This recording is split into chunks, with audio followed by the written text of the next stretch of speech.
Olá, irmãos e irmãs. Sejam bem-vindos ao canal Tesouros da Bíblia. Hoje vamos falar sobre algo que mexe com muitos cristãos no ambiente de trabalho. Por que os escolhidos de Deus sempre parecem incomodar onde estão? Se você já sentiu que sua presença no trabalho gera desconforto, conflitos ou até mesmo perseguição sem motivo aparente, então este vídeo é especialmente para você. Há algo muito profundo acontecendo que vai além da simples antipatia ou ciúme profissional. Existe um padrão espiritual por trás dessa realidade que poucos compreendem. Fique até o final, porque há uma revelação poderosa sobre o propósito divino por trás dessa experiência. Antes de começarmos, deixe seu like, já se inscreva no canal e ative o sininho, pois sua interação fortalece esta mensagem. Comente. Aqui também de qual estado e cidade você fala. Agora, vamos descobrir juntos por que os escolhidos de Deus são uma presença incômoda no mundo corporativo. A primeira razão pela qual os escolhidos de Deus incomodam no ambiente de trabalho é a mais fundamental de todas. Eles carregam uma luz que expõe naturalmente as trevas ao redor. Não é necessário pregar ou confrontar diretamente. A simples presença de alguém que vive segundo os princípios divinos já causa um desconforto inexplicável naqueles que escolheram caminhos diferentes. Isso acontece porque a integridade, honestidade e caráter dos escolhidos funcionam como um espelho que reflete as escolhas e comportamentos dos outros. Quando alguém vive de forma reta, isso automaticamente destaca as práticas questionáveis que são consideradas normais no ambiente corporativo. A corrupção, as mentiras convenientes, as trapaças aceitas socialmente, tudo isso fica em evidência na presença de quem escolheu viver de forma diferente. Jesus alertou sobre essa realidade quando disse que a luz veio ao mundo, mas os homens amaram mais as trevas do que a luz, porque suas obras eram más. Todo aquele que faz o mal aborrece a luz e não vem para a luz, para que as suas obras não sejam reprovadas, como está escrito no livro de João capítulo 3, versículos 19 e 20. Essa é uma lei espiritual imutável, onde a luz verdadeira, as trevas são automaticamente expostas. O escolhido de Deus não precisa apontar o dedo ou fazer acusações diretas. Sua forma de viver, trabalhar e se relacionar já é suficiente para causar inquietação naqueles que vivem de forma contrária aos princípios divinos. É por isso que muitas vezes a hostilidade surge sem motivo aparente. Não é algo pessoal, mas uma reação natural das trevas à presença da luz. A segunda razão: eles não participam dos esquemas. Os escolhidos de Deus incomodam porque se recusam a participar dos pequenos e grandes esquemas que são comuns no ambiente de trabalho. Enquanto muitos consideram normal mentir para clientes, omitir informações importantes, manipular dados ou participar de práticas duvidosas para alcançar metas, aqueles que foram chamados por Deus não conseguem comprometer sua integridade. Dessa forma, essa recusa em participar de esquemas cria um desconforto coletivo, porque expõe que existe uma alternativa, que é possível trabalhar de forma honesta e ainda assim ser bem-sucedido. Quando alguém se recusa a participar de práticas questionáveis, isso automaticamente questiona a necessidade dessas práticas e coloca em xeque a justificativa que outros usam para suas escolhas. Além disso, a presença de alguém íntegro representa uma ameaça para aqueles que dependem de esquemas para se manterem em posições privilegiadas. Eles sabem que se a honestidade se tornasse o padrão, muitos não conseguiriam competir no mesmo nível. Por isso, é natural que surja uma resistência e até mesmo uma perseguição sutil contra aqueles que escolhem o caminho da retidão. O profeta Daniel é um exemplo perfeito dessa situação. mesmo sendo extremamente competente em seu trabalho. Os outros oficiais procuravam constantemente uma forma de prejudicá-lo, não por incompetência, mas porque sua integridade os incomodava profundamente. Eles sabiam que não conseguiam encontrar falha em seu trabalho, então tentaram usar sua fé contra ele. A terceira razão: eles têm padrões morais diferentes. Uma das razões mais evidentes pelas quais os escolhidos incomodam no trabalho é que eles operam com padrões morais completamente diferentes do que é considerado normal no ambiente corporativo. Enquanto muitos vivem pela filosofia de que os fins justificam os meios, aqueles que seguem a Deus acreditam que o processo é tão importante quanto o resultado. Isso se manifesta de várias formas práticas. Eles não aceitam subornos disfarçados de presentes, não mentem em relatórios para mascarar problemas, não participam de fofocas destrutivas sobre colegas, não usam informações privilegiadas para benefício próprio e não exploram brechas legais que sabem ser moralmente questionáveis. Essas atitudes criam um contraste gritante com o comportamento padrão e geram desconforto. A diferença de padrões morais também se revela nas conversas casuais, nas piadas que são contadas, nos assuntos que são discutidos e nas atividades de confraternização. Os escolhidos muitas vezes se sentem deslocados porque não compartilham dos mesmos valores e interesses, e sua ausência ou falta de entusiasmo em certas situações é notada e interpretada como julgamento, mesmo quando não há essa intenção. Essa diferença de padrões não é apenas comportamental, mas reflete uma cosmovisão completamente diferente sobre o que é sucesso, realização e propósito na vida. Enquanto muitos trabalham exclusivamente por dinheiro, status ou poder, os escolhidos trabalham também por um senso de missão e propósito maior, o que naturalmente cria tensão com aqueles que têm motivações puramente materiais. A quarta razão: eles representam uma consciência incômoda. Os escolhidos de Deus funcionam como uma consciência ambulante no ambiente de trabalho. E isso é profundamente incômodo para aqueles que preferem não ser lembrados das implicações morais de suas escolhas. Não é que eles saiam pregando ou condenando abertamente, mas sua simples presença serve como um lembrete constante de que existe uma forma diferente de viver e trabalhar. Essa consciência incômoda se manifesta quando decisões questionáveis estão sendo tomadas. Mesmo que o escolhido não diga nada, sua presença faz com que outros se sintam desconfortáveis com escolhas que normalmente fariam sem hesitação.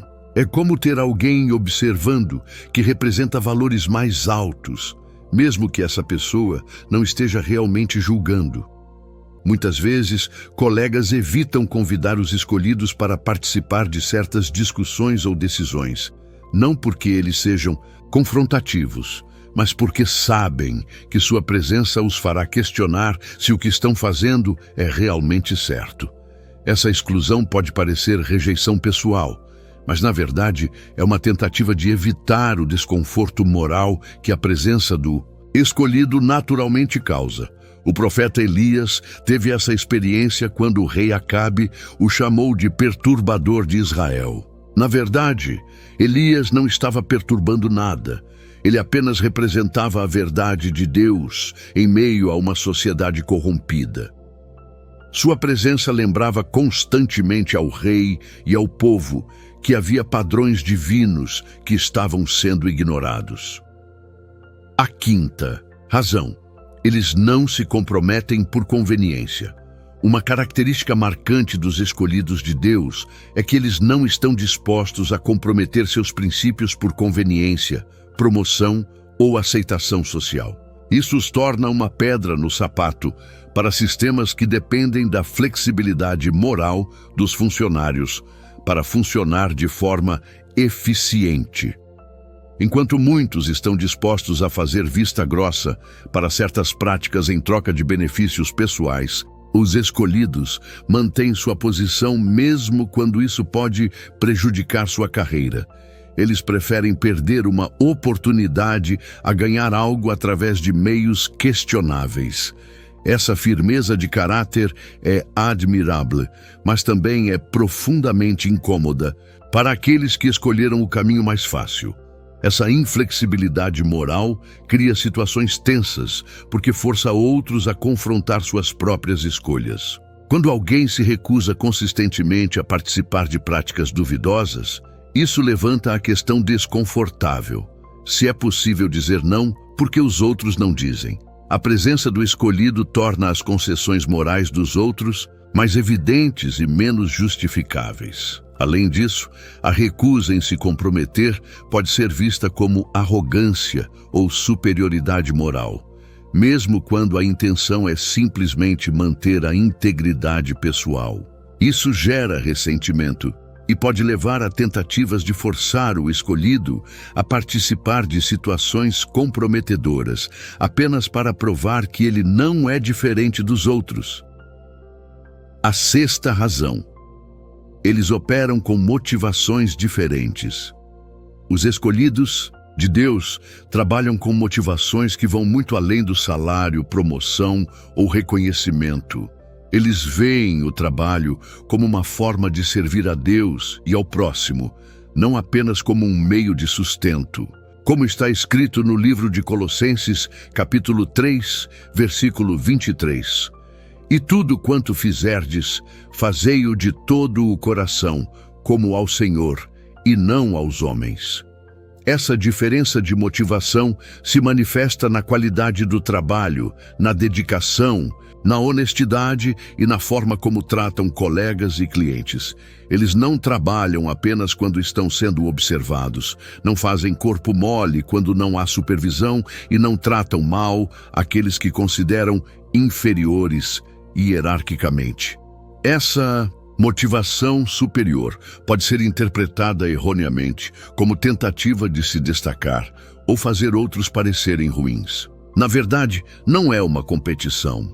É simplesmente uma forma diferente de enxergar o propósito do trabalho. No entanto, essa diferença inevitavelmente cria contraste e pode gerar ciúme, inveja ou ressentimento. Além disso, quando alguém trabalha por motivações mais altas, isso naturalmente questiona as motivações dos outros. Se é possível trabalhar bem por amor ao trabalho bem feito, por que outros trabalham apenas pelo mínimo necessário? Essa questão implícita gera desconforto e pode levar a tentativas de diminuir ou sabotar o trabalho do escolhido. A sétima razão. Eles não participam das redes de corrupção. No ambiente corporativo, muitas vezes existem redes informais de favores, trocas de influência e pequenas corrupções que são consideradas normais. Os escolhidos de Deus se recusam a participar dessas redes, o que os torna uma ameaça para aqueles que dependem desses sistemas para prosperar. Essas redes podem incluir desde favorecimento em processos seletivos até omissão de informações importantes, passando por aprovação de projetos sem o devido rigor técnico ou manipulação de dados para beneficiar determinados grupos. Quando alguém se recusa consistentemente a participar, isso pode desestabilizar todo o sistema. Antes de continuarmos, se você crê que o tempo perfeito de Deus está se aproximando, comente agora. 777.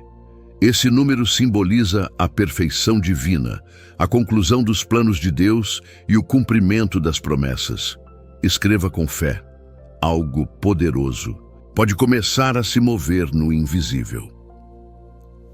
A recusa em participar dessas redes não é apenas uma questão de princípios pessoais. É uma ameaça real para aqueles que construíram suas carreiras e posições com base nesses relacionamentos questionáveis. Por isso, é natural que surja uma pressão para forçar o escolhido a participar ou para excluí-lo completamente. O profeta Jeremias enfrentou essa situação quando se recusou a proclamar mensagens falsas como outros profetas faziam para agradar o rei. Sua recusa em participar da rede de profetas corruptos o tornou um alvo de perseguição, não porque estava fazendo algo errado, mas porque estava expondo o que outros faziam de errado. A oitava razão.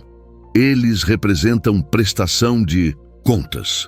Uma das razões mais profundas pelas quais os escolhidos incomodam é que eles representam a realidade da prestação de contas. Sua forma de viver e trabalhar lembra constantemente aos outros que existe um padrão mais alto ao qual todos deverão responder um dia. Essa consciência de prestação de contas se manifesta na forma como eles tratam responsabilidades, prazos, compromissos e relacionamentos. Eles sabem que não estão apenas respondendo a chefes humanos, mas a um Deus que vê tudo e a quem terão que prestar contas. Como está escrito no livro de Eclesiastes, capítulo 12, versículo 14. Porque Deus há de trazer a juízo toda a obra, e até tudo o que está encoberto, quer seja bom, quer seja mau. Essa perspectiva eterna sobre o trabalho e as responsabilidades cria um padrão de excelência e integridade que naturalmente expõe a mediocridade e desonestidade dos outros. Não é uma comparação intencional, mas é uma consequência inevitável de operar com padrões divinos em meio a padrões humanos. Além disso, a consciência de prestação de contas torna o escolhido menos suscetível a chantagens, ameaças ou pressões para fazer o que é errado. Ele sabe que existe uma autoridade maior que qualquer chefe terreno, e isso o torna uma pessoa mais difícil de manipular ou corromper. A nona razão.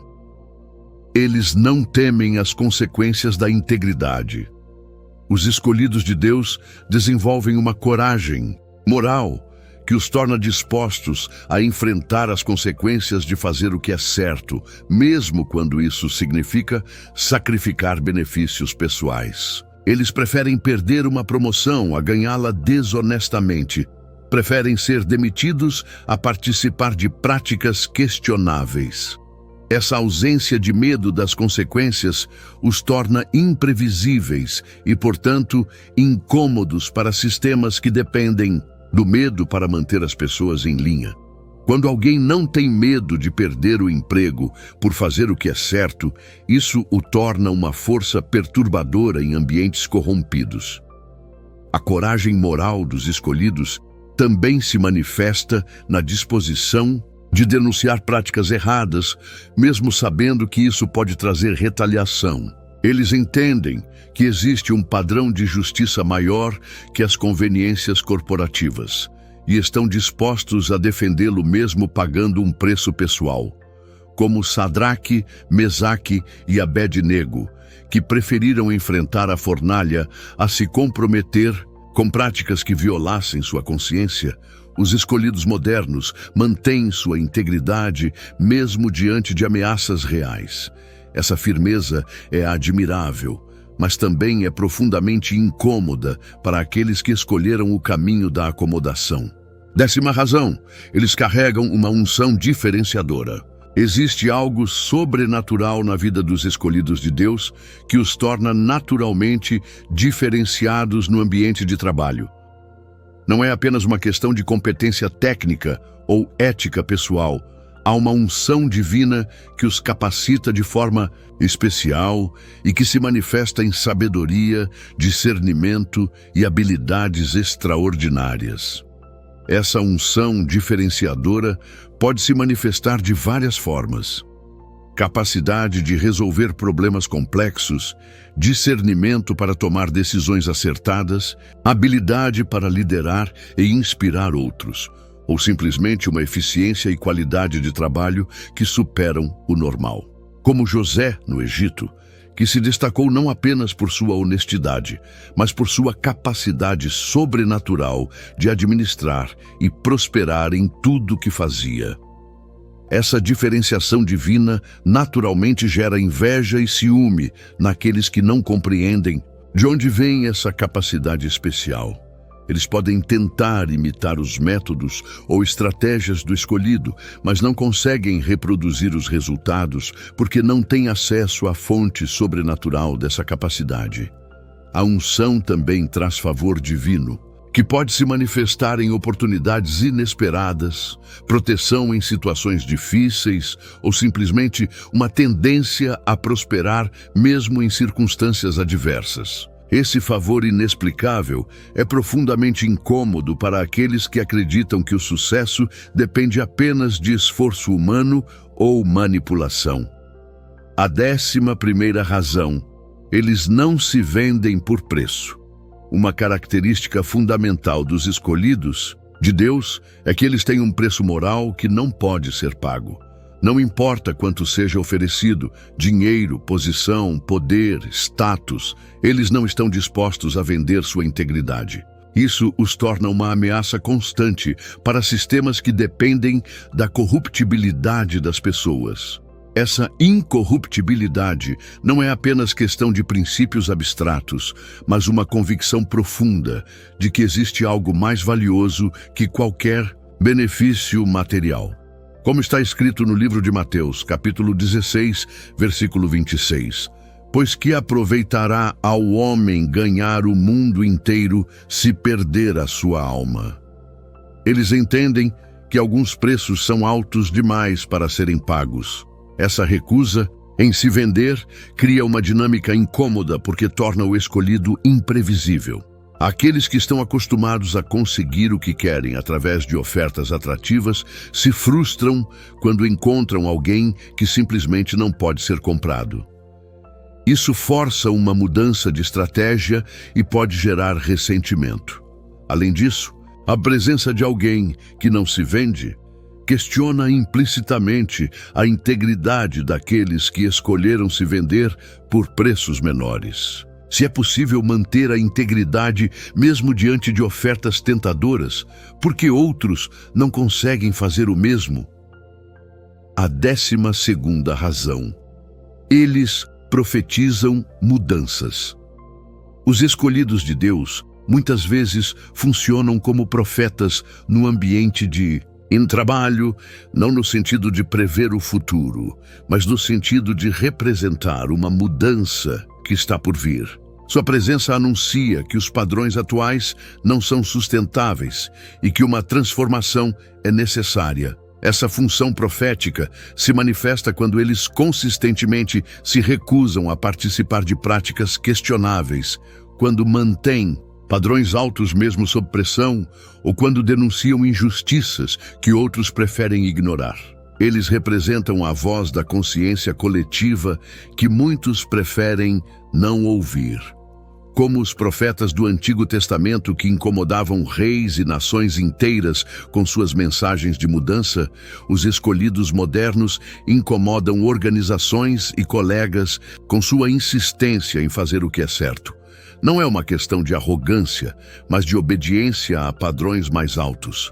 Essa função profética também se manifesta na capacidade de enxergar as consequências a longo prazo de práticas questionáveis. Enquanto outros focam apenas nos benefícios imediatos, os escolhidos conseguem ver o preço que será pago no futuro e tentam alertar sobre isso, mesmo sabendo que serão vistos como pessimistas ou perturbadores.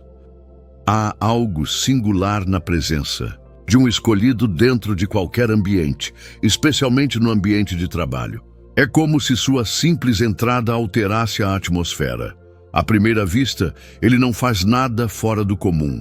Chega no horário, cumpre suas obrigações, respeita seus colegas.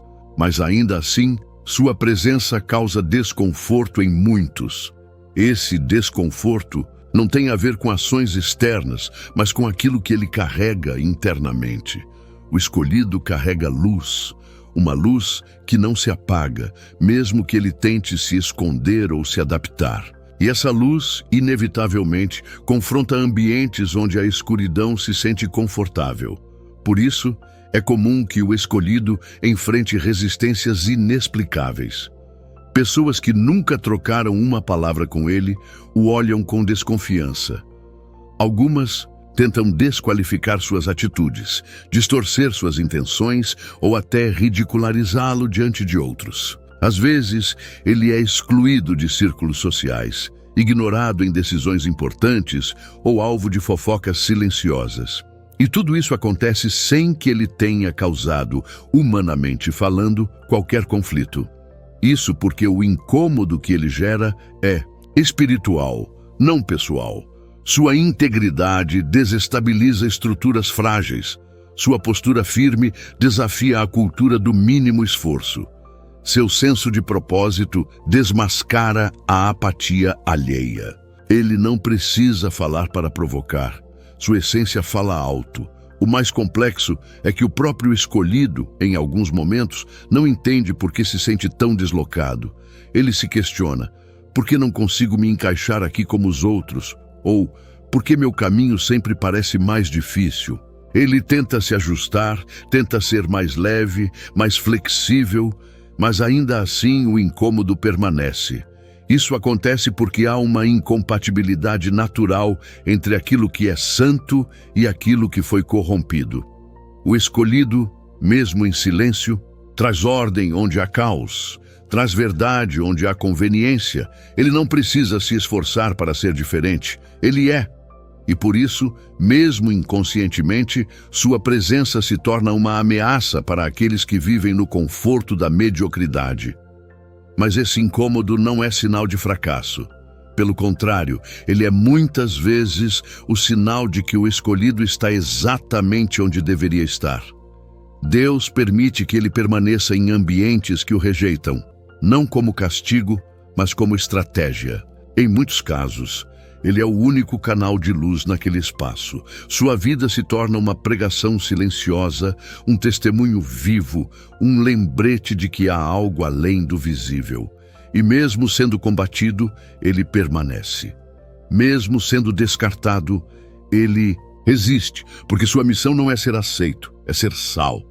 É preservar o que ainda pode ser restaurado, é resistir à contaminação do sistema, é ser diferente mesmo quando isso dói. O incômodo que o escolhido gera, portanto, não deve ser encarado como fraqueza, mas como confirmação. Confirmação de que ele carrega algo que muitos ainda não compreendem. Confirmação de que, mesmo sendo alvo de críticas, sua presença está produzindo movimento. Confirmação de que sua vida é, sim, observada, comentada e até rejeitada, mas nunca ignorada. E é por isso que, mesmo em meio ao desconforto, ele segue. Porque ele sabe que há uma unção que o sustenta e uma missão que o justifica. Ele não está no lugar errado. Ele está no campo de batalha. E mesmo que lute sozinho, ele jamais estará desamparado. Em muitos momentos, o escolhido tenta buscar explicações lógicas para o que sente no ambiente de trabalho. Ele se pergunta se está exagerando, se está interpretando mal os olhares atravessados, os silêncios prolongados ou os sorrisos que parecem forçados. Mas com o tempo ele percebe que esse desconforto não é um acaso, nem paranoia. É um reflexo direto de algo espiritual acontecendo ao seu redor. A presença de um escolhido incomoda porque, sem perceber, ele carrega um padrão mais elevado, uma conduta que confronta, uma energia que ilumina e revela o que está oculto. E nesse processo, quem está à sua volta sente-se ameaçado, mesmo que não entenda o porquê. O mais curioso é que o escolhido nem sempre está tentando provar nada. Ele não busca ser o melhor, não quer aplausos, nem vive para ser o centro das atenções. Mas sua excelência natural, sua disciplina, seu senso de justiça e sua entrega verdadeira ao que faz o tornam, inevitavelmente, um espelho. E nem todos gostam do reflexo que vem, porque ao olhar para o escolhido, alguns colegas de trabalho enxergam tudo aquilo que deixaram para trás, valores que abandonaram, posturas que relaxaram, verdades que preferiram ignorar. e, inconscientemente, essa comparação interna acende um conflito. Por isso, o escolhido é, muitas vezes, alvo de competição silenciosa, de inveja camuflada ou até mesmo de sabotagens. Mas há um detalhe importante: esse incômodo não é apenas uma reação humana. Muitas vezes é espiritual. O mundo invisível reconhece quando alguém que carrega propósito entra em um território que antes estava adormecido. Há uma movimentação no ambiente. Uma guerra silenciosa começa. E o escolhido, sem entender exatamente o motivo, passa a viver dias mais pesados. Tensões sem causa aparente, ataques velados. Não é coincidência, é discernimento. O espiritual reage à presença de alguém que veio para romper ciclos, quebrar cadeias, desfazer padrões corrompidos. E quanto mais ele se posiciona, mais a resistência cresce. Mas é justamente aí que sua fidelidade é provada e sua identidade consolidada. O escolhido não foi chamado para se esconder ou se moldar à cultura do lugar onde está. Ele foi separado para influenciar, para trazer nova ordem, mesmo que isso custe sua paz momentânea. Cada confronto silencioso é, na verdade, um lembrete de que ele carrega um chamado. E mesmo sem entender completamente o cenário, ele continua. Porque sabe que seu propósito não depende da aceitação dos outros, mas da obediência a uma voz que fala mais alto dentro dele. A mesma voz que o separou, que o colocou ali e que não permitirá que ele seja destruído pelo ambiente que tenta silenciá-lo. O que poucos percebem é que o incômodo causado por um escolhido não se limita apenas ao ambiente físico ou às reações visíveis das pessoas. Existe algo mais profundo acontecendo. A atmosfera muda quando ele entra em um lugar. É como se algo dentro do espiritual despertasse, como se um alarme invisível fosse ativado, anunciando que alguém com propósito chegou. E isso não passa despercebido. Mesmo que ele tente ser discreto, mesmo que não diga uma palavra sobre fé ou missão, o espírito que habita nele se comunica com tudo ao redor. Aqueles que estão em desacordo com a luz que ele carrega sentem desconforto, mesmo sem entender exatamente o porquê. Não é sobre comportamento, é sobre essência. Não é sobre aparência, é sobre presença. A presença do escolhido fala antes mesmo de ele abrir a boca. Com isso, surgem barreiras sutis. Projetos são interrompidos sem razão aparente. Portas que pareciam abertas se fecham misteriosamente. Reuniões mudam de tom quando ele chega. Pessoas que antes eram receptivas começam a agir com frieza, distanciamento ou até mesmo hostilidade velada. É nesse cenário que muitos escolhidos começam a duvidar de si mesmos, pensando que fizeram algo errado, que disseram algo inadequado ou que não estão se esforçando o suficiente. Mas, na verdade, é o contrário. É justamente por estarem alinhados com o que é certo que causam desconforto onde há desordem. A integridade incomoda quem se acostumou com atalhos. A verdade perturba onde a mentira prospera. E a presença do sagrado irrita onde o profano se tornou comum. O escolhido precisa entender que ser separado não significa ser bem-vindo em todos os lugares. Muitas vezes será rejeitado justamente por cumprir sua missão sem palavras. Sua conduta já é uma mensagem, sua presença já é uma intervenção. E mesmo quando está em silêncio, sua vida denuncia padrões que precisam ser quebrados. Ele se torna um lembrete vivo de que há algo maior em ação. E isso incomoda profundamente aqueles que ainda não estão prontos para esse confronto interno. O trabalho do escolhido, então, não é buscar aceitação, mas permanecer firme. Sua missão ali pode não ser compreendida agora, mas está mexendo com estruturas invisíveis, preparando um novo tempo, onde sua fidelidade será reconhecida não por homens, mas pelo próprio Deus. O escolhido precisa compreender que o incômodo, que provoca não é um sinal de erro, mas uma confirmação de sua identidade espiritual. Em muitos ambientes, especialmente no trabalho, ele será como um espelho que reflete aquilo que os outros preferem ignorar. Sua presença revela a diferença entre o que é feito por conveniência e o que é feito por propósito. Essa diferença incomoda, ela expõe, ela ilumina cantos que estavam confortáveis na escuridão da negligência, da falsidade e da vaidade.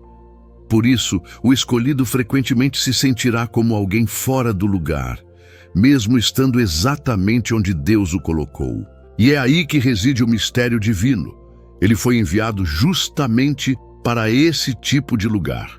Não para se adaptar, mas para sacudir, confrontar e transformar. Mesmo que o desconforto seja grande, o impacto espiritual de sua presença é ainda maior. Ele não precisa forçar mudanças com palavras ou ações grandiosas. O simples fato de permanecer fiel ao seu caráter, ao seu chamado e à sua essência já movimenta o mundo invisível. Às vezes, a guerra mais intensa não é contra pessoas, mas contra o espírito por trás das estruturas que tentam resistir ao avanço da luz. E nessa batalha silenciosa, cada atitude coerente é uma espada afiada. Cada escolha por integridade é um golpe no sistema de trevas que se instalou. O escolhido pode ser ignorado pelos superiores, evitado por colegas, desacreditado por quem o cerca. Mas no mundo espiritual, ele está sendo observado, guardado e fortalecido. Seu trabalho não é em vão. Sua resistência está criando brechas. Sua presença está abrindo caminho onde antes havia bloqueios. Ele não foi colocado ali por acaso. Foi posicionado com precisão cirúrgica para gerar incômodo onde há acomodação e para provocar despertar onde havia estagnação. Essa consciência muda tudo. Ao entender que faz parte de uma missão maior, o escolhido para de lutar contra o incômodo e começa a usá-lo como sinal. O desconforto deixa de ser um peso e se torna uma bússola. Em vez de tentar apagar sua luz para ser aceito, ele passa a permitir que ela brilhe ainda mais forte, porque agora entende.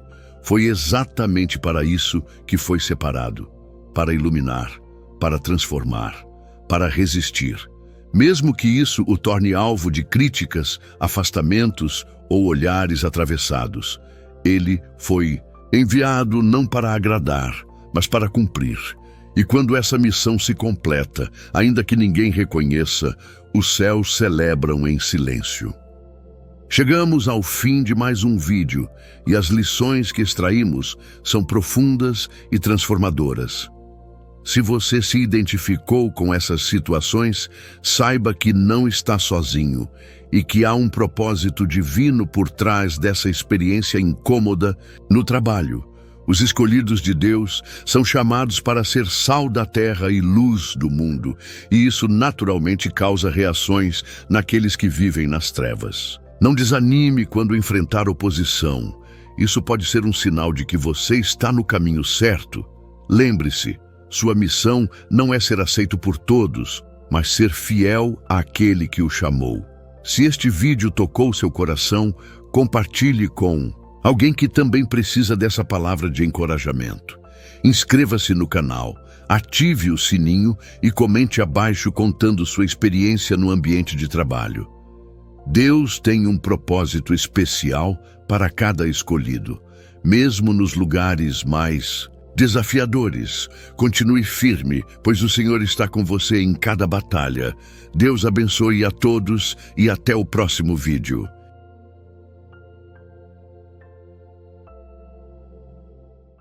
Amados irmãos e irmãs escolhidos de Deus, bem-vindos de volta ao canal Tesouros da Bíblia. Hoje vamos falar de uma dor que muitos de vocês sentem. Você sempre ajuda todo mundo, mas quando precisa, parece que ninguém te socorre. Você se doa sem reservas, movido por um amor que vem de Deus. Mas quando a tempestade chega e a dor aperta, você olha ao redor e se sente sozinho. O mundo te usa e, na sua vulnerabilidade, te ignora. Será que Deus me esqueceu? Você se pergunta. Não. A Bíblia revela uma verdade que vai virar sua perspectiva. Não é que Deus te abandonou, Ele está agindo nos bastidores. Neste vídeo, vamos desvendar por que o escolhido tem esse coração de servo, por que essa solidão acontece e como Deus prepara um socorro divino perfeito e no tempo certo para aprofundar sua intimidade com Ele. Lembre-se, escolhido, que a palavra nos garante em Romanos capítulo 8, versículo 28. Sabemos que todas as coisas cooperam para o bem daqueles que amam a Deus, daqueles que são chamados segundo o seu propósito. Isso significa que até mesmo a dor da solidão e a falta de socorro humano estão trabalhando para o seu bem maior, para o propósito eterno que Deus tem para a sua vida. Ele é fiel e jamais te abandona. Se você se sente assim e busca a verdade que liberta, este vídeo é para você. Fique até o final. Dê um like nesse vídeo, inscreva-se no canal e ative o sininho. Faça essa mensagem de esperança alcançar mais corações. Vamos juntos desvendar como Deus usa sua aparente solidão para te moldar e fortalecer para seu plano perfeito.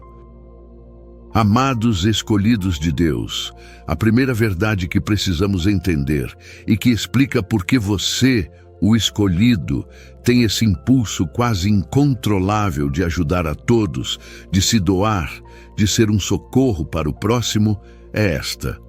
O coração do escolhido é, por natureza divina, um coração de servo.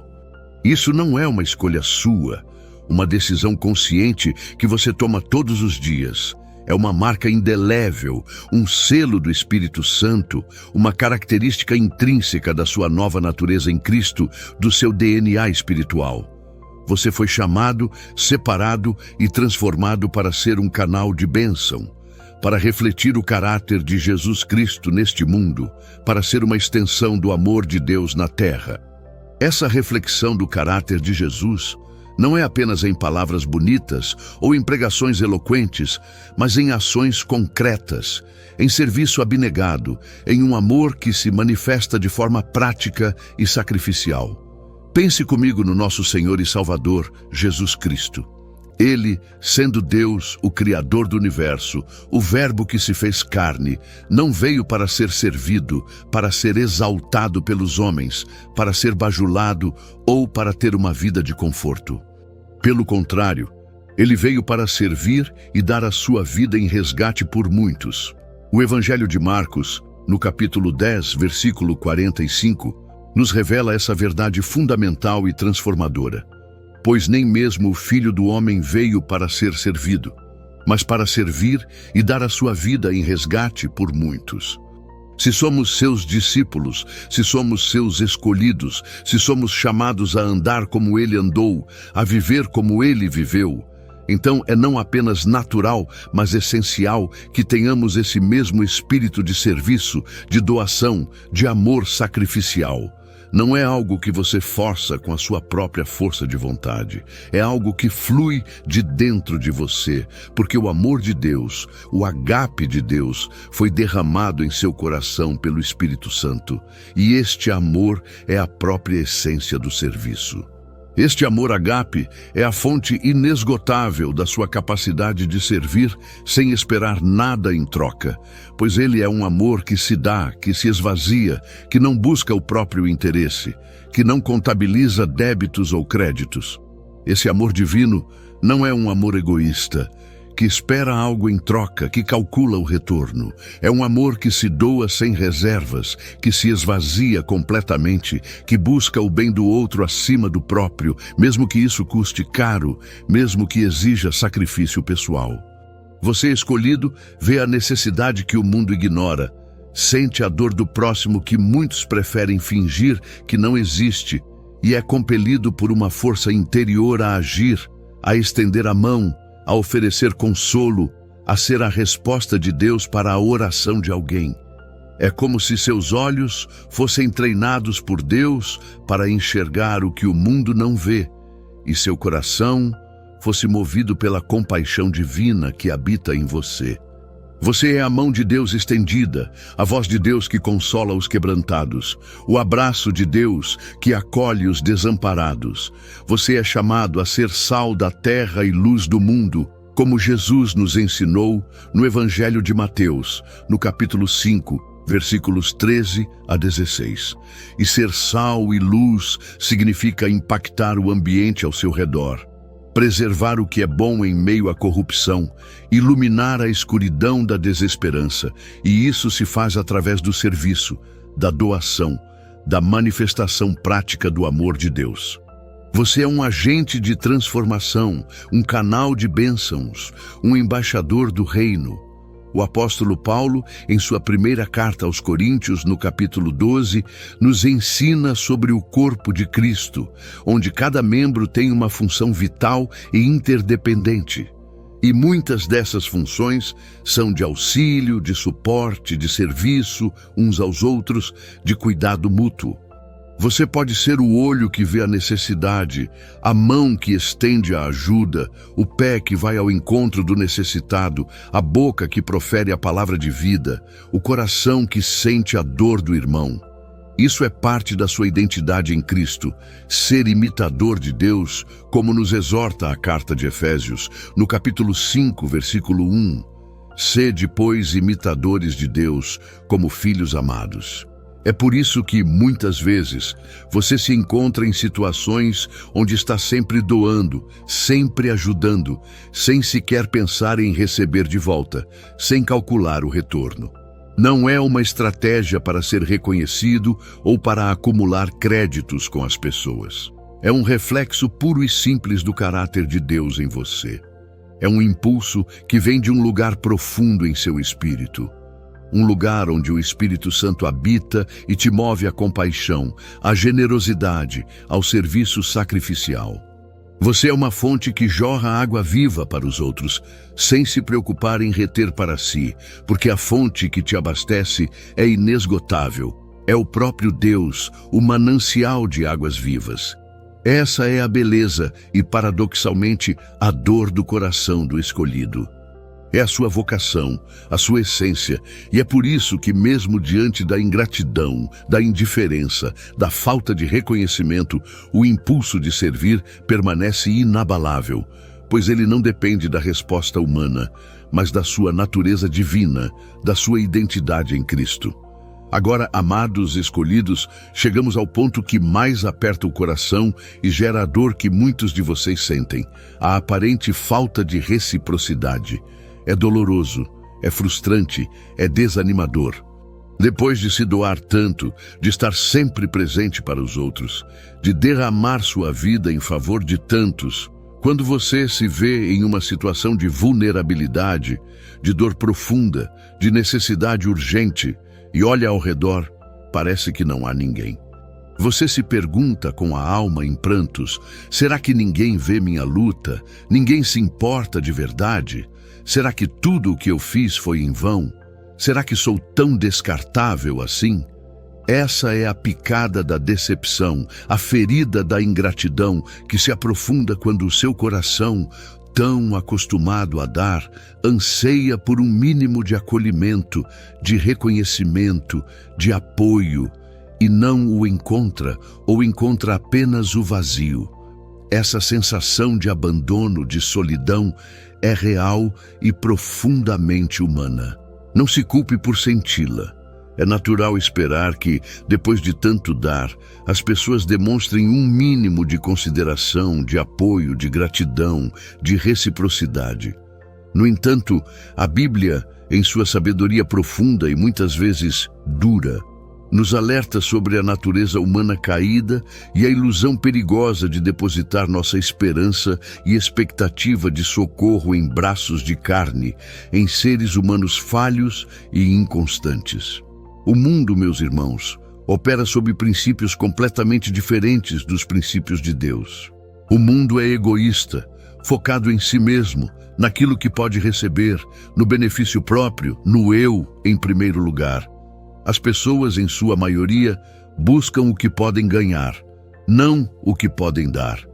E mesmo aqueles que parecem ser bons, são falhos, limitados inconstantes e muitas vezes dominados pelo egoísmo, pela distração, pelo medo, pela própria dor ou pela incapacidade de enxergar além de si mesmos. Eles não entendem a sua motivação, a sua doação incondicional, porque ela não faz sentido para a lógica carnal, para a mente que não está alinhada com o Espírito de Deus. A verdade é que a natureza humana é inconstante, volúvel e falha. E por mais que amemos e sirvamos, não podemos esperar que o homem nos ofereça a mesma fidelidade, constância e amor incondicional que Deus nos oferece. Pensemos no Salmo 142, no versículo 4, onde Davi, um homem segundo o coração de Deus, o grande rei, o guerreiro vitorioso, expressa sua profunda solidão e desamparo em um momento de angústia. Olhei para a minha direita e vi, mas não havia quem me conhecesse, refúgio me faltou, ninguém cuidou da minha alma. Davi, que tanto serviu e lutou por seu povo, que foi um líder amado, se viu completamente sozinho, sem ninguém para socorrê-lo em sua aflição. O apóstolo Paulo, o maior missionário de todos os tempos, que se doou completamente para o Evangelho, que plantou igrejas, que discipulou pessoas, que suportou açoites, prisões e naufrágios, relata uma experiência semelhante em sua segunda carta a Timóteo, no capítulo 4, versículo 16. Na minha primeira defesa, ninguém me assistiu, antes todos me desampararam. Que isto lhes não seja imputado. Paulo foi abandonado por todos, em um momento crucial de sua vida, quando mais precisava de apoio. Isso nos mostra que mesmo os maiores servos de Deus experimentaram essa dor da solidão e da falta de socorro humano. Jesus mesmo nos alertou no Evangelho de Mateus, no capítulo 10, versículo 36. Os inimigos do homem serão os da sua própria casa. As maiores decepções, as maiores dores, muitas vezes vêm de pessoas próximas, de quem menos esperamos, de quem mais amamos e servimos. Isso não é para nos tornar cínicos ou desconfiados de todos, mas para nos alertar a não depositar nossa confiança e nossa expectativa de socorro em seres humanos que são falhos, limitados e inconstantes. O profeta Jeremias, no capítulo 17, versículos 5 e 6, nos adverte com clareza e urgência. Assim diz o Senhor: maldito o homem que confia no homem e faz da carne o seu braço e aparta o seu coração do Senhor. Porque será como a tamargueira no deserto e não verá quando vem o bem. Antes morará nos lugares secos do deserto, na terra salgada e inabitável. Essa solidão aparente, essa falta de socorro humano, não é um erro de Deus, nem um castigo divino. É uma permissão divina, uma ferramenta poderosa nas mãos do Altíssimo. É um teste para onde está nossa verdadeira confiança, para onde está firmada a nossa esperança. É um processo doloroso, mas necessário, que nos arranca de qualquer dependência humana ilusória e nos empurra, nos impulsiona para a única fonte de socorro que nunca falha, que nunca se cansa, que nunca nos abandona: o próprio Deus. Ele quer ser o seu único socorro, a sua rocha inabalável, o seu refúgio seguro, o seu amigo mais chegado que um irmão, como nos diz Provérbios, no capítulo 18, versículo 24. O Salmo 62, versículos 5 a 7, expressa essa verdade de forma sublime e consoladora. Somente em Deus, ó minha alma, espera silenciosa, porque dele vem a minha esperança. Só Ele é a minha rocha e a minha salvação. É Ele a minha fortaleza. Não serei abalado. Em Deus está a minha salvação e a minha glória. A rocha da minha fortaleza e o meu refúgio está em Deus. Sua solidão é um cadinho onde a sua fé é purificada, e a sua dependência de Deus é aprimorada para que você se torne um vaso ainda mais útil, mais forte, mais resiliente em suas mãos. É o momento em que Deus te ensina a olhar para cima e não para os lados. Amados escolhidos, agora que entendemos a dor da solidão e a falibilidade humana, vamos mergulhar no coração da questão. O propósito divino por trás dessa aparente solidão. Essa fase, por mais dolorosa que seja, não é um acidente, nem um descuido de Deus. É uma permissão soberana, um processo cirúrgico nas mãos do grande cirurgião para forjar em você um caráter inabalável, uma fé inquebrantável e uma dependência exclusiva dele. Essa aparente solidão é a escola do deserto de Deus. É nesse lugar de escassez de ajuda humana, de ausência de aplausos, de falta de reconhecimento, que ele purifica seus motivos. Ele quer que você sirva por amor a ele, por obediência à sua palavra e não por expectativa de retorno, de reconhecimento ou de reciprocidade humana. Ele quer que sua recompensa venha dele e não dos homens. Jesus ensinou no Evangelho de Mateus, no capítulo 6, versículos 1 a 4, sobre fazer o bem em secreto, para que a recompensa venha do Pai que vê em secreto. Guardai-vos de fazer a vossa esmola diante dos homens, para serdes vistos por eles. De outra sorte, não tereis recompensa junto de vosso Pai, que está nos céus. Mas quando tu deres esmola, não saiba a tua mão esquerda o que faz a tua direita, para que a tua esmola seja em secreto, e teu Pai, que vê em secreto, te recompensará publicamente. Quando você ajuda e ninguém te socorre de volta, Deus está te ensinando a servir com um coração puro, sem esperar nada de volta dos homens, mas esperando tudo dele.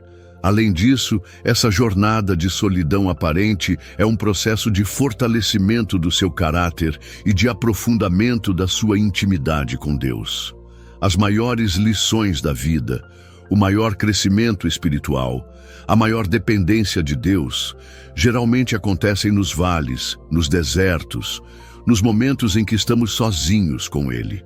É ali que você aprende a ouvir a sua voz de forma mais clara, a discernir a sua mão, mesmo quando ela é invisível, a sentir a sua presença de forma mais intensa e real do que em qualquer outro momento.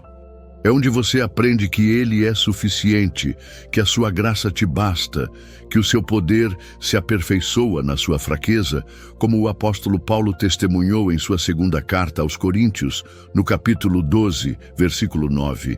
E disse-me: a minha graça te basta, porque o meu poder se aperfeiçoa na fraqueza. De boa vontade, pois me gloriarei nas minhas fraquezas, para que sobre mim repouse o poder de Cristo. Pense nos grandes líderes da Bíblia que foram forjados no deserto e na solidão. Moisés, antes de liderar o povo de Israel para fora do Egito, passou 40 anos no deserto, pastoreando ovelhas, longe de tudo e de todos, aprendendo a depender de Deus e a ouvir sua voz. Foi ali que ele foi preparado para ser o libertador.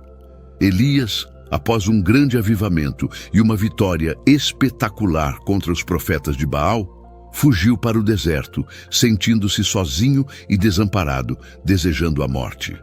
Mas foi ali que Deus o alimentou sobrenaturalmente, o consolou com uma brisa suave e o comissionou para a próxima etapa de seu poderoso ministério.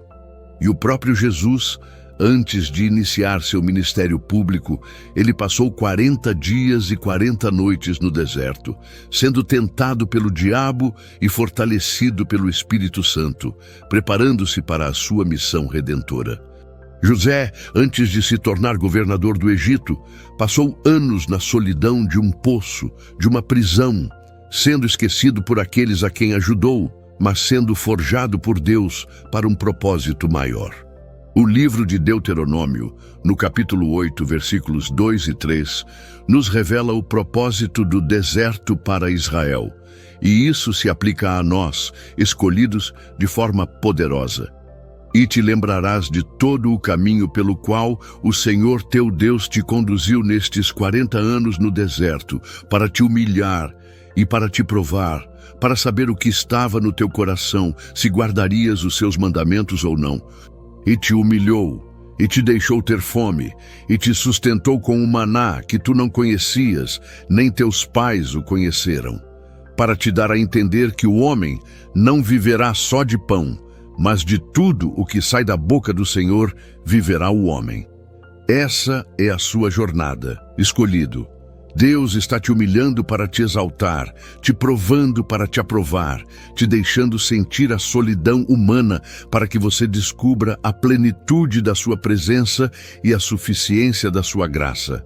Ele está te preparando para um propósito que glorificará o nome dele através da sua vida e que trará bênçãos para muitos outros. Ele é o seu socorro bem presente na angústia, como diz o Salmo 46, versículo 1. Ele prometeu na carta aos Hebreus, no capítulo 13, versículo 5. Nunca te deixarei, nem te desampararei. E ele é fiel para cumprir cada uma de suas promessas, pois sua palavra é imutável. Sua solidão é um cadinho onde a sua fé é purificada, onde o joio da dependência humana é separado do trigo da dependência divina, e a sua dependência de Deus é aprimorada para que você se torne um vaso ainda mais útil, mais refinado, mais poderoso em suas mãos. Amados escolhidos de Deus, a verdade mais gloriosa e consoladora para o seu coração, que dissipa toda sombra de dúvida e desespero, é esta: Deus sempre te socorre. O fato de você não ver o socorro humano, de não receber a ajuda que espera das pessoas, não significa, em hipótese alguma, que você está desamparado, esquecido ou abandonado por Deus. Pelo contrário, o socorro de Deus não se manifesta como o socorro humano. Ele é invisível aos olhos carnais, muitas vezes indireto, surpreendente, mas sempre perfeito, eficaz, poderoso e no tempo certo, no kairos de Deus. Quando você se sente sozinho e desamparado, é fácil cair na armadilha do inimigo, na mentira de pensar que Deus não está agindo, que Ele não se importa com a sua dor, que Ele não vê suas lágrimas. Mas o socorro de Deus transcende a nossa lógica limitada, as nossas expectativas humanas e os nossos raciocínios.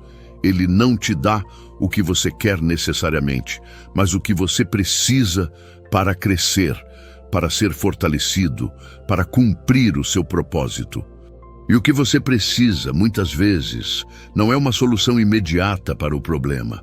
Não é a remoção da tempestade, mas a força para atravessá-la, a paz em meio ao caos, a sabedoria para tomar a decisão certa, a paciência para esperar o tempo dele, a fé para continuar crendo quando tudo parece perdido.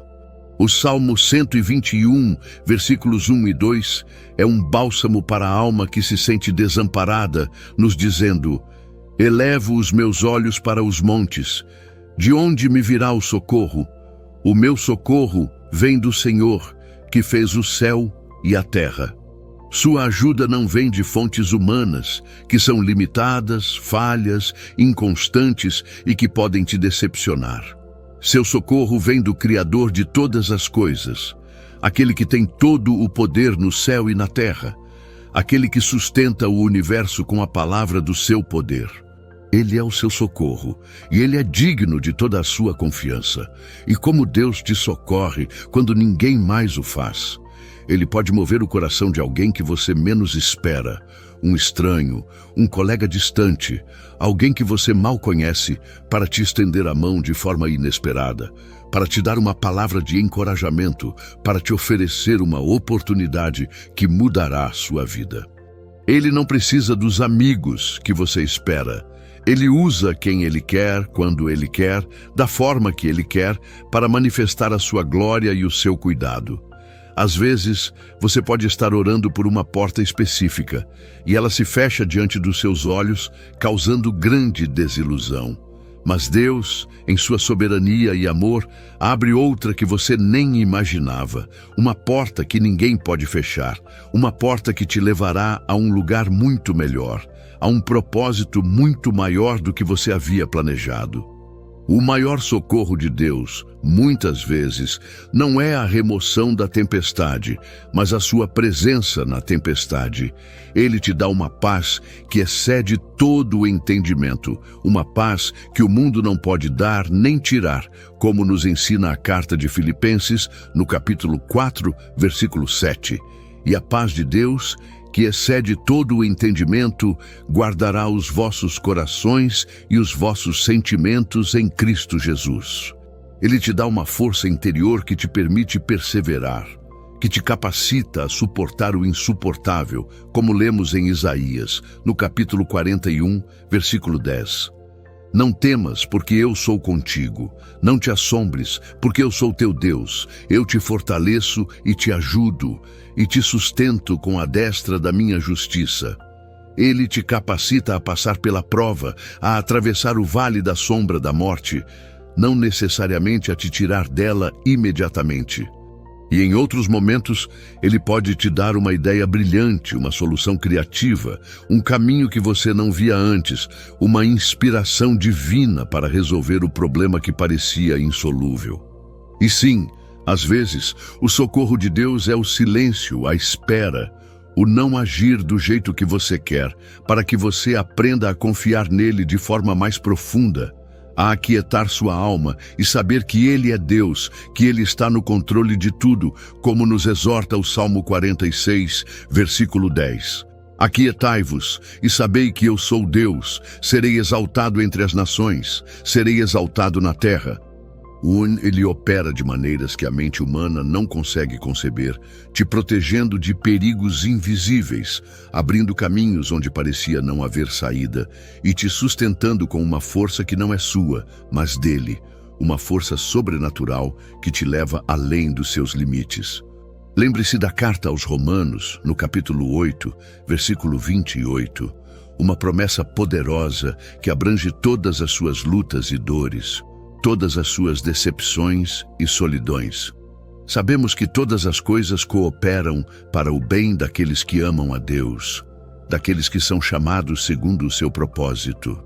Isso significa que até mesmo a dor da solidão, a falta de socorro humano, a decepção, tudo isso está cooperando para o seu bem maior, para o propósito eterno que Deus tem para a sua vida, para a sua conformidade à imagem de Cristo. Os pensamentos de Deus não são os nossos pensamentos, nem os seus caminhos são os nossos caminhos, como nos lembra o profeta Isaías, no capítulo 55, versículos 8 e 9. Ele age de forma diferente, de uma forma que muitas vezes não entendemos, mas que é sempre perfeita, justa e para o nosso bem. Ele é o Deus que suprirá todas as suas necessidades, segundo as suas riquezas em glória, em Cristo Jesus, como nos garante a carta de Filipenses, no capítulo 4, versículo 19. Confie, escolhido. O socorro de Deus pode não vir da forma que você espera, nem no tempo que você deseja, mas ele virá e será perfeito, completo, transformador. Ele está trabalhando nos bastidores, movendo peças no tabuleiro da vida, preparando o terreno, fortalecendo você por dentro. Sua vitória final é certa com Ele, porque Ele é fiel, Ele é poderoso e Ele te ama com um amor eterno, incondicional e imutável. Não desista, não desanime, não perca a esperança. Seu socorro vem do Senhor, o Criador dos céus e da terra. Ele é o seu escudo, a sua fortaleza, a sua torre forte, e nele você encontrará descanso para a sua alma, mesmo quando o mundo ao seu redor parece desmoronar e todos te abandonam. Sua ajuda está a caminho, e ela virá da fonte inesgotável de todo o bem. Amados irmãos e irmãs, escolhidos de Deus para manifestar a sua glória em um mundo sedento de verdade, chegamos ao fim desta mensagem profunda, intensa e eu espero sinceramente, profundamente encorajadora e transformadora para a sua alma. Que cada palavra que foi ministrada aqui, cada versículo que foi compartilhado, tenha penetrado em seu coração, tenha trazido luz para os seus momentos de incerteza, de dor e de solidão. Que você tenha compreendido de uma vez por todas, com uma clareza que dissipa toda a dúvida e toda a mentira do inimigo, que o seu coração de servo, que te impulsiona a ajudar a todos, a se doar sem reservas, é uma marca divina, um reflexo autêntico do caráter de Cristo em você.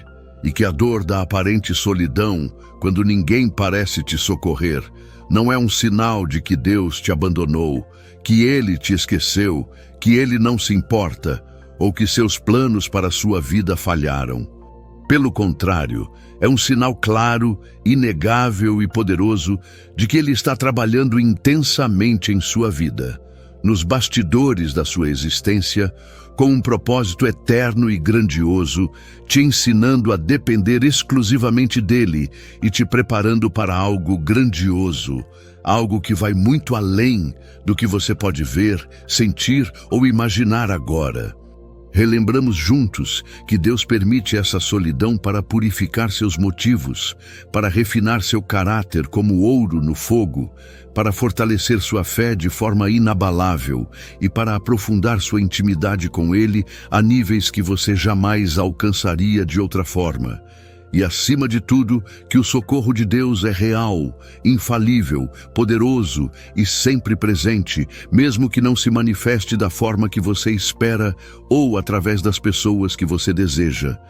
Ele é o seu refúgio e fortaleza, socorro bem presente na angústia, como nos assegura o Salmo 46, versículo 1. Ele é o seu provedor, o seu protetor, o seu consolador, o seu tudo. Que esta verdade bíblica, que é a própria palavra de Deus, a verdade que liberta, traga paz ao seu coração, renove suas forças e te dê uma nova perspectiva sobre suas lutas e suas dores. Que você possa olhar para os momentos em que se sente sozinho, não como um fim, não como um castigo, não como um erro, mas como um meio que Deus está usando para te moldar, te capacitar, te aperfeiçoar e te levar ao centro da sua vontade perfeita, que é boa, agradável e perfeita. Não desista, meu irmão, minha irmã, não perca a fé. Não se entregue ao desânimo, à murmuração, à tristeza, à amargura, pois o Deus que começou a boa obra em você é fiel para completá-la até o dia de Cristo Jesus, como nos diz a carta de Filipenses, no capítulo 1, versículo 6. A sua vitória está garantida nele, a sua esperança está firmada na rocha que é Cristo. Permita que essa jornada, por mais árdua que pareça, te leve a um nível de confiança e dependência que você jamais imaginou. Pois é ali que a verdadeira força do escolhido se manifesta, é ali que a glória de Deus se revela em sua fraqueza. Agora eu quero ouvir de você, escolhido de Deus. Você já se sentiu assim, como se estivesse sempre ajudando a todos, mas ninguém te socorria? E como esta mensagem, esta verdade de que Deus tem um propósito nisso e que Ele é o seu socorro, muda a sua forma de ver essas situações e fortalece sua fé e sua esperança? Deixe seu comentário abaixo, compartilhe sua experiência, seu testemunho, sua luta e sua vitória em Cristo. Sua história é muito importante e pode ser a luz, a esperança e o encorajamento que outro irmão precisa desesperadamente para não desanimar e continuar firme na jornada. Se este vídeo trouxe luz, esperança e motivação para a sua vida, se ele te abençoou de alguma forma, se tocou seu coração e te deu uma nova perspectiva, compartilhe-o com outros que precisam desesperadamente dessa verdade bíblica, sem filtros, sem maquiagem, pura e genuína. E se você ainda não faz parte da nossa comunidade que busca a profundidade da palavra de Deus, a realidade da vida do escolhido e a verdade que liberta, eu te convido mais uma vez, com todo o meu coração. Inscreva-se no canal Tesouros da Bíblia agora mesmo e ative o sininho para não perder os próximos vídeos, que serão sempre para a sua edificação, para o seu fortalecimento e, acima de tudo, para a glória de Deus. Lembre-se sempre, com toda a sua fé, com toda a sua alma, com todo o seu entendimento, você pode ajudar a todos e sentir que ninguém te socorre, mas o Deus que te escolheu está com você, mesmo no silêncio mais profundo, mesmo na dor mais intensa, mesmo na solidão mais avassaladora. Ele é o seu socorro bem presente, o único que nunca falha, o único que nunca te abandona, o único que te ama com um amor eterno. Confie nele. Deus abençoe a todos abundantemente, de forma sobrenatural. E até o próximo vídeo, onde desvendaremos mais tesouros escondidos nas Escrituras para a edificação e o fortalecimento dos escolhidos. Fiquem com Deus. A paz do Senhor.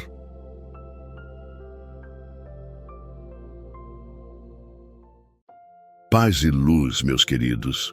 Que alegria poder estar aqui com vocês mais uma vez. Sejam bem-vindos ao canal Tesouros da Bíblia. Hoje eu trouxe uma revelação que vai abrir seus olhos para algo incrível que aconteceu na sua vida. Sabe aquela fase difícil que você passou? Aquele período de luta que parecia não ter fim? E de repente, um dia você percebeu que algo tinha mudado dentro de você? Hoje vamos falar sobre isso. Escolhidos. Vocês superaram o teste mais difícil, sem saber. Sim, você que está me assistindo agora. Você passou por um teste divino e nem percebeu. E o mais incrível, você o superou. Deus colocou você à prova e você venceu, mesmo sem saber que estava sendo testado. Isso é o que vamos descobrir juntos hoje. Antes de continuarmos com essa revelação, quero pedir que você se inscreva no canal agora mesmo, ative o sininho para receber as notificações e deixe seu like neste vídeo. Cada like é um sinal de que esta mensagem precisa alcançar mais corações escolhidos por aí. Então, vamos começar? Desde o início dos tempos, Deus testa aqueles que Ele ama. Não por crueldade ou para nos fazer sofrer, mas para nos fortalecer, para revelar nosso verdadeiro potencial, para nos preparar para o próximo nível da nossa jornada espiritual. Pense em Abraão, que foi testado com o pedido para sacrificar seu filho amado. Em Jó, que perdeu tudo o que tinha para provar sua fidelidade. Em José, que foi vendido como escravo pelos próprios irmãos antes de se tornar um líder poderoso. Mas aqui está o detalhe que muitos não percebem. Os maiores testes da nossa vida nem sempre vêm com um aviso. Não há uma voz dos céus dizendo: atenção, escolhido, o teste vai começar agora. Não existe um comunicado divino avisando: este é um teste da sua fé, da sua paciência, do seu amor. Na verdade, os testes mais transformadores da nossa jornada espiritual muitas vezes se apresentam disfarçados de problemas comuns, de situações cotidianas, de desafios que parecem aleatórios. É aquela doença que surgiu de repente, a perda do emprego que parecia tão estável, o relacionamento que acabou sem explicação, a mudança abrupta de planos, a traição de alguém próximo. E enquanto você estava ocupado enfrentando essas situações, sentindo as emoções intensas, buscando forças para seguir em frente, algo acontecia nos bastidores espirituais. Você estava sendo observado, avaliado, testado. Cada escolha sua, cada reação, cada pensamento, cada lágrima derramada em silêncio, tudo isso fazia parte de um teste divino que você nem sabia que estava realizando. Como saber se você passou por um teste divino recentemente? Existem sinais sutis.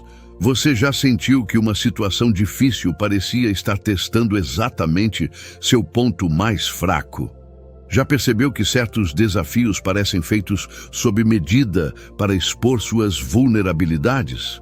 Isso não é coincidência. Os testes divinos são personalizados, desenhados especificamente para cada escolhido. Outro sinal é a sensação de que você está caminhando no escuro, sem direção clara. Muitas vezes, durante um teste, Deus parece silencioso. Não porque Ele te abandonou, mas porque está observando como você navega sem as instruções explícitas. É no silêncio divino que nossa fé verdadeira se revela. Quero fazer uma pausa agora e pedir algo especial. Comente aqui embaixo uma situação, difícil que você enfrentou recentemente e que, olhando para trás, percebe que pode ter sido um teste divino na sua vida. Compartilhe sua experiência, porque seu testemunho pode ser a luz que outro escolhido precisa para reconhecer seu próprio teste. Existem diferentes tipos de testes que os escolhidos enfrentam ao longo da jornada. Vamos falar sobre alguns deles, para que você possa identificar qual deles você superou recentemente. O primeiro é o teste da escassez e da espera. É quando parece que tudo está faltando na sua vida. Recursos financeiros, oportunidades, tempo, saúde, clareza. Você ora e parece que as respostas não chegam. Você planta, mas não vê a colheita. Você bate em portas que permanecem fechadas. Este teste avalia sua capacidade de confiar em Deus, quando o visível contradiz suas promessas, quando o tempo parece esticado ao máximo. Muitos escolhidos estão passando por esse teste agora mesmo. A questão central é: você consegue permanecer fiel quando tudo ao seu redor sugere que você foi esquecido? Você consegue continuar acreditando nas promessas divinas quando sua realidade atual parece contradizê-las completamente? O segundo tipo é o teste da rejeição e da solidão. É quando você se sente incompreendido, deixado de lado, descartado. Talvez pessoas que você amava se afastaram. Talvez seu chamado não seja reconhecido pelos outros. Talvez suas ideias sejam constantemente questionadas ou menosprezadas. Este teste avalia sua capacidade de permanecer fiel à sua missão, mesmo quando não há ninguém aplaudindo, quando você parece estar caminhando sozinho. A pergunta central deste teste é: você seria capaz de seguir seu chamado divino, mesmo se tivesse que fazê-lo completamente sozinho? Sua convicção depende da validação externa ou está ancorada em algo mais profundo? O terceiro tipo é o teste da prosperidade e do sucesso. Surpreendentemente, para muitos escolhidos, este é um dos testes mais difíceis. É quando tudo parece estar dando certo, quando as bênçãos começam a fluir abundantemente, quando as portas se abrem uma após a outra. Você recebe o aumento, a promoção, o reconhecimento, a casa dos sonhos, o relacionamento perfeito. Este teste avalia se você manterá sua humildade e sua dependência de Deus, mesmo quando não precisar dele para suprir necessidades imediatas. Se você continuará buscando o reino primeiro, ou se deixará as bênçãos se tornarem distrações, ou até mesmo ídolos. Muitos escolhidos tropeçam aqui, não nos vales, mas nos topos das montanhas. O quarto tipo é o teste do amor incondicional. É quando pessoas difíceis, irritantes ou até mesmo hostis são colocadas no seu caminho. Aquele colega de trabalho impossível, o familiar que sempre te critica, o vizinho que parece determinado a tornar sua vida mais difícil. Este teste avalia sua capacidade de amar como Cristo amou, sem exigir reciprocidade, sem condições, sem expectativas. A questão aqui é: você consegue enxergar além do comportamento da pessoa e ver um filho de Deus que talvez esteja ferido ou perdido? Você consegue responder com amor ao ódio, com bênção à maldição? O quinto tipo é o teste da confiança em meio ao caos. É quando sua vida parece completamente fora de controle. Crises se acumulam, problemas surgem de todos os lados. O chão parece estar se abrindo sob seus pés. Nada faz sentido, nada parece justo. Este teste avalia sua capacidade de confiar no caráter de Deus, mesmo quando você não consegue entender seus métodos. A pergunta crucial deste teste é: você consegue dizer como Jó: ainda que ele me mate, nele esperarei? Sua confiança em Deus está baseada no que ele faz por você ou em quem ele é? Independentemente do tipo de teste que você enfrentou, existem sinais claros de que você o superou, mesmo sem saber que estava sendo testado. E aqui está a parte mais incrível dessa revelação. as transformações que acontecem depois que superamos um teste divino. O primeiro sinal de que você superou um grande teste é uma paz inexplicável. Não é apenas a ausência de problemas, mas uma serenidade profunda que permanece mesmo quando as circunstâncias ainda são desafiadoras. É aquela sensação de que não importa o que aconteça, você vai ficar bem. Como se algo tivesse se estabelecido dentro de você. Uma âncora espiritual que não se abala mais com as tempestades da vida. Você já sentiu isso? Aquela mudança sutil, mas profunda, na forma como você reage às dificuldades. Onde antes havia pânico, agora há calma. Onde antes havia desespero, agora há esperança. Onde antes havia confusão, agora há clareza. Se você notou essa transformação em si mesmo, saiba que isso é um sinal de que você superou um teste que nem sabia que estava enfrentando. O segundo sinal é uma maturidade espiritual que parece ter surgido do nada. De repente, você percebe que está reagindo de forma diferente às provocações. Situações que antes te desestabilizavam completamente agora parecem menos importantes. Você consegue ver o quadro maior, ter uma perspectiva mais elevada. Suas prioridades mudaram, seus valores se solidificaram. É como se você tivesse crescido anos em questão de meses. E, de certa forma, foi exatamente isso que aconteceu. Os testes aceleram nosso crescimento espiritual de uma maneira que nenhum estudo teórico ou conhecimento intelectual jamais poderia. Na fornalha do teste, somos transformados. O terceiro sinal é uma nova autoridade espiritual. Você já percebeu que suas orações parecem ter mais poder agora? Que quando você fala, as pessoas realmente escutam? Que situações começam a mudar ao seu redor sem que você faça muito esforço? Isso não é coincidência nem sorte. É o resultado direto de ter passado por um teste e saído vitorioso. Depois que Abraão passou no teste de estar disposto a sacrificar Isaque, Deus lhe deu uma autoridade e uma bênção sem precedentes. Depois que José passou no teste da prisão injusta, ele recebeu autoridade sobre todo o Egito.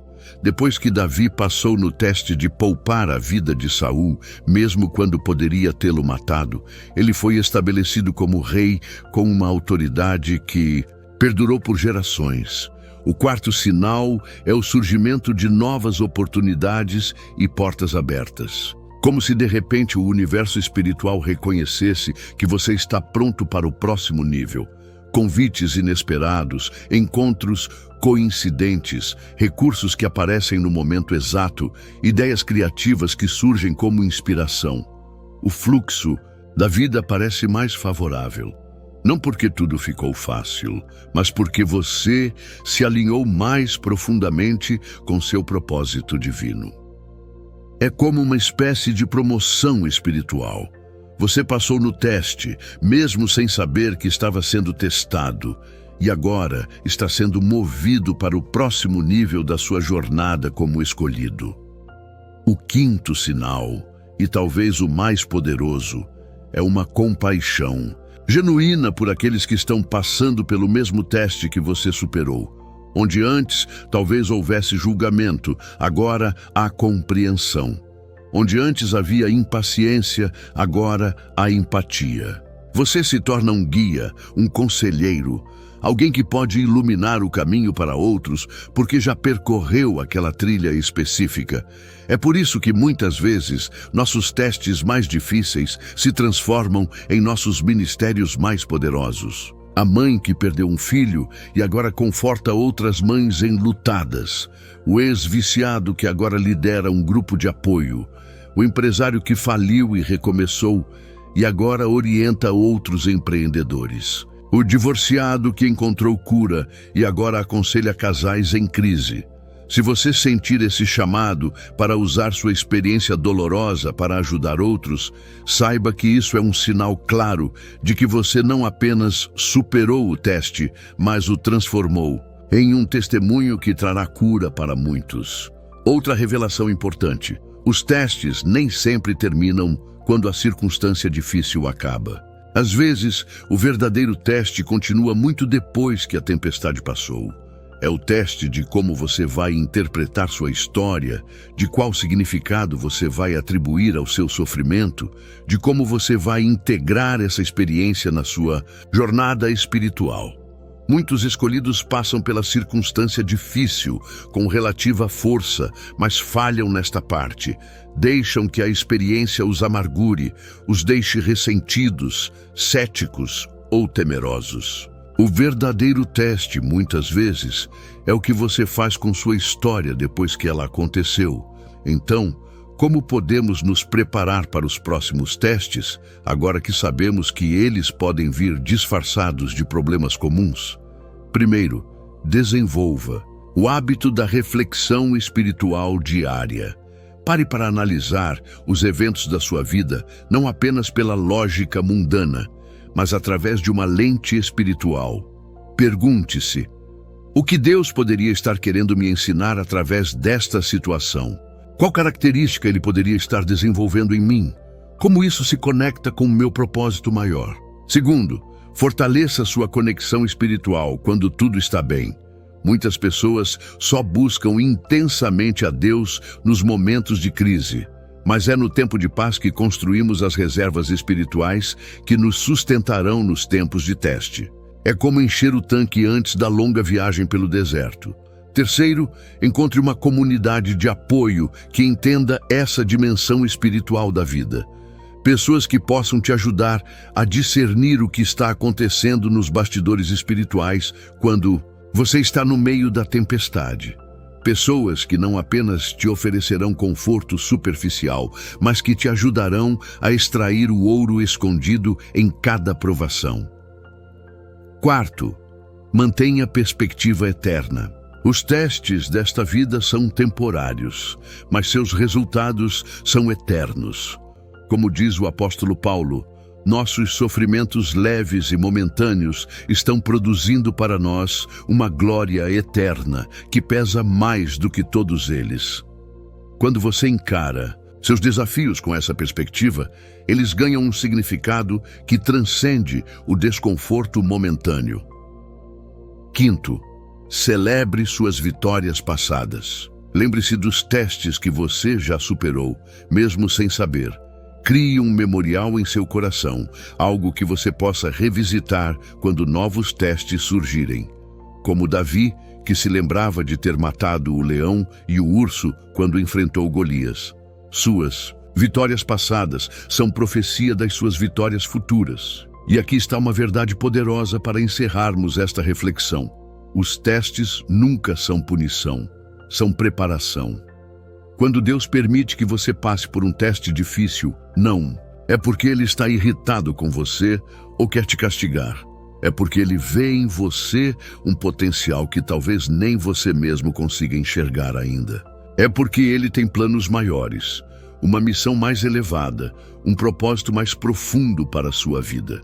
Cada teste superado é uma confirmação do seu status como escolhido.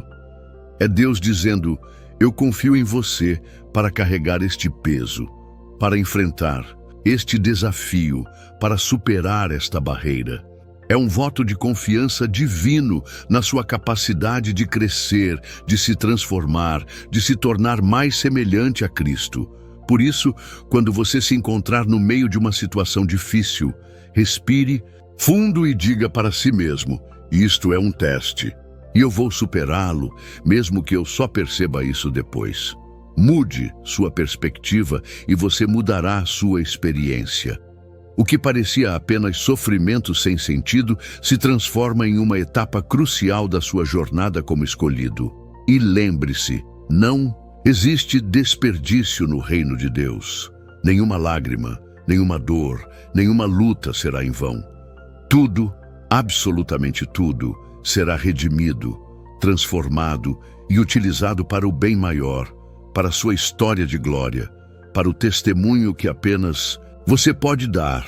Você é um escolhido que superou o teste mais difícil sem saber, e isso não é o fim da história, é apenas o começo de um novo capítulo.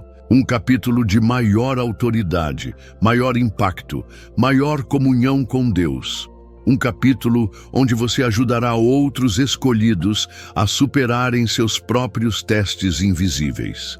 E quando chegarem novos desafios, e eles virão, porque a jornada do escolhido é de glória em glória, de força em força, você estará mais consciente, mais preparado, mais confiante. Não porque você é forte em si mesmo, mas porque você descobriu a verdade que sustenta todos os escolhidos. A força se aperfeiçoa na fraqueza. E é exatamente nos momentos em que nos sentimos mais fracos que o poder de Deus se manifesta de forma mais gloriosa em nossas vidas. Então, meu querido escolhido, levante a cabeça. O teste que você acabou de superar não foi em vão. Foi um investimento divino na sua vida, um voto de confiança celestial, um passo necessário para o destino glorioso que Deus planejou para você desde antes da fundação do mundo. Chegamos ao final deste momento de revelação e espero que seu coração esteja cheio de esperança e gratidão. Você não é apenas um sobrevivente, você é um vencedor. Cada teste superado, mesmo aqueles que você enfrentou sem saber, são medalhas de honra na sua jornada espiritual. Saiba que estou orando por você, para que tenha olhos para ver o propósito divino por trás de cada desafio e força para transformar cada teste em testemunho. Se este vídeo tocou seu coração, compartilhe com alguém que pode estar no meio de um teste agora mesmo. Sua atitude pode ser a luz que essa pessoa precisa para seguir em frente. Não se esqueça de se inscrever no canal e ativar as notificações para não perder nossas próximas revelações. Até lá, lembre-se, você é um escolhido e cada teste superado é apenas a confirmação do seu chamado divino. Paz e luz.